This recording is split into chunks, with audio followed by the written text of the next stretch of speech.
और आज हम तृतीय दिवस में प्रवेश कर रहे हैं।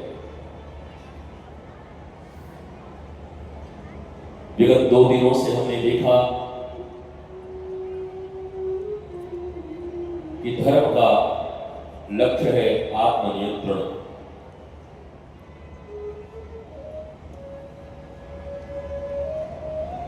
समाज, देश, कोई इंडिविजुअल व्यक्ति नहीं है जिसे सुधारा जा सकता है।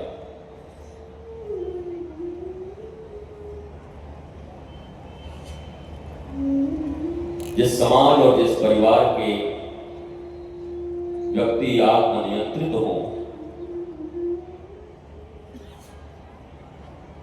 जिन्हें नीति शील का विवेक हो,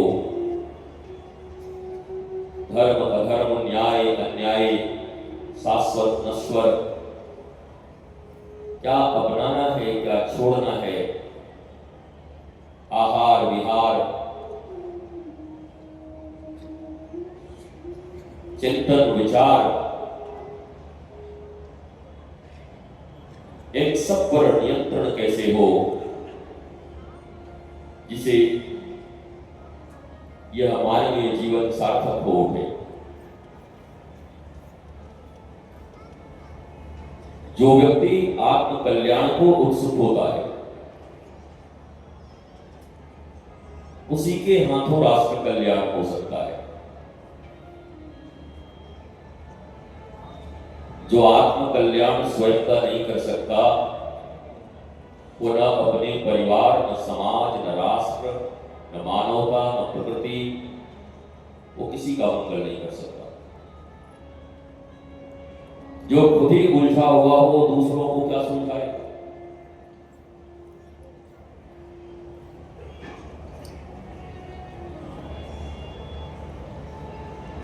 जो बचपन से लेकर जवानी तक, जवानी से लेकर बुढ़ापे तक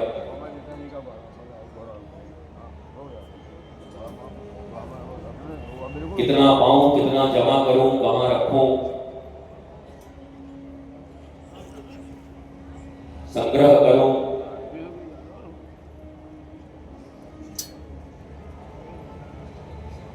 उसमें ही व्यस्त रहता है, उसके द्वारा लोक कल्याण और राष्ट्र कल्याण नहीं हो सकता। इस पांडाल में बैठे हुए वो हजारों हजार छात्र छात्राएं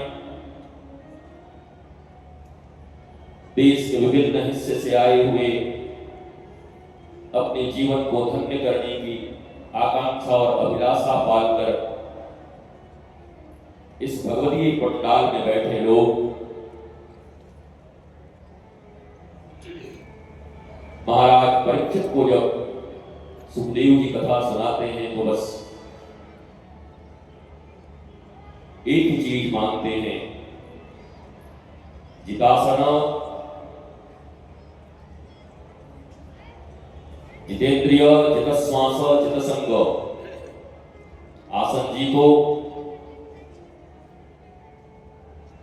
10 बार कुर्सी से खड़े होकर के आगे पीछे इधर उधर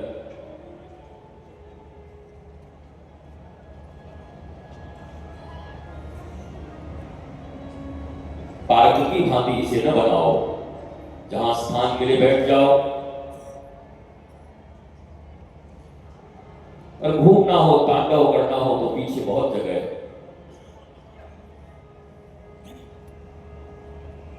पर यहां तो एक रसिक की भांति, पिपासु की भांति, जिज्ञासु की भांति आज मुझे कुछ ऐसे सूत्र प्राप्त होंगे जिससे मेरा जीवन धन्य होगा। अपने व्यक्तिगत और पारिवारिक सामाजिक जीवन को साथ पाने में असफल लोग, संघर्षों में जूझ रहे लोग यहां से समाधान पाकर अपने जीवन के रंग तरंग, उमंग, उत्साह सब कुछ प्राप्त कर सकते हैं। यह विश्वास हृदय में होना चाहिए। मैंने प्रथम दिन कहा था ये अगर महिमा न जानोगे तो स्वीकार न कर पाओगे।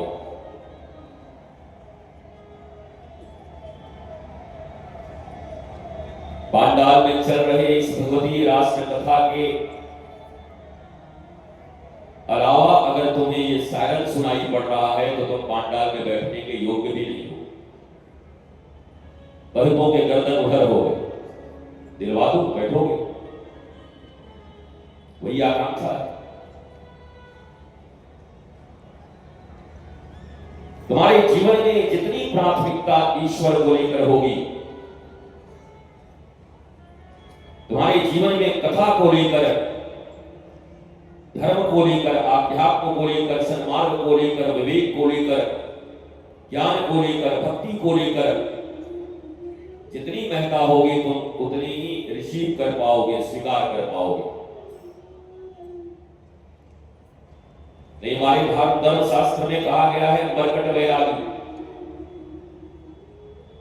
मरकट माने बंदर, वो बंदर जो अपने मदारी के इशारे पर नाचता रहता है। तो मरकट वृत्ति लेकर, मरकट मन लेकर के कथा के पांडाल से अपने जीवन के उपयोगी किसी सार तत्व को तुम ग्रहण नहीं कर सकते। अच्छा क्या होगा अगर तुम्हें फिल्में अच्छी लगती तो तुम फिल्म में जाके बैठ जाते। ये साउंड अच्छी लगती है तो लखनऊ में जाके बैठ दो, दिन रात यही सुनाई पड़ेगा, साव साव साव, दो समोसा खाना फिर सुनते रहना। You have to choose. आपको चुनना पड़ेगा कि आपकी आवश्यकता क्या है, आप चाहते क्या हो। भौतिक जगत में, आध्यात्मिक जगत में, सामाजिक, पारिवारिक, आपको अपनी प्राथमिकताएं तय करनी है। जिस मनुष्य के जीवन में प्राप्ति की प्राथमिकताएं नहीं है, प्रायोरिटीज तय नहीं है, वो मरकट की तरह पूरा जीवन 70 साल हो, 80 साल हो, 90 साल हो, उदास, हताश और निराश ही रहता है। इसलिए जब यहां आओ तो तुम्हारी आंखें, तुम्हारे कर्म, तुम्हारा बैठना केवल और केवल भगवत वाणी के श्रवण में लगी रहे।